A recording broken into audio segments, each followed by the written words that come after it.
عليكم ورحمة الله تعالى وبركاته والسلام عليكم خير بيد الجينيا ولكن ويفاز شاكر waxaan rabaa inaan wadaago arrin ay qorayaan miidiyaha wadanka Greega oo ku saabsan dadka qaxoontiga ah ee soo galay wadankooda ee ka yimid dhinaca Turkiga in sidoo kale ogsoonay maalmihii ama muddooyinka ugu dambeeyay dad badan baa jira qaxoontiga oo ka yimid dhinaca Turkiga oo soo galay wadanka Greega laakiin sidoo kale iyadoo taas jirto haddana dad badan baa jira oo ku dhintay dooma ku dhintay badda ayaa iyadana geeriyooday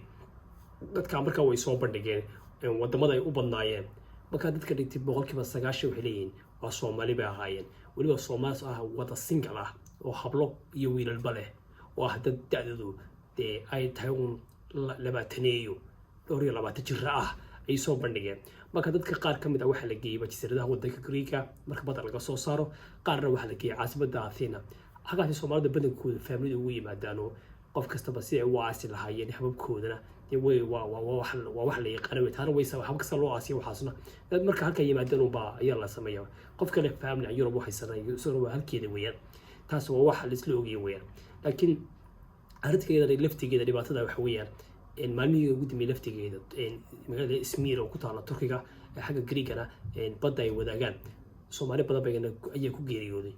qaar istilay qaar istagaalay qaar kooda iyo qaar kooda la laayba marka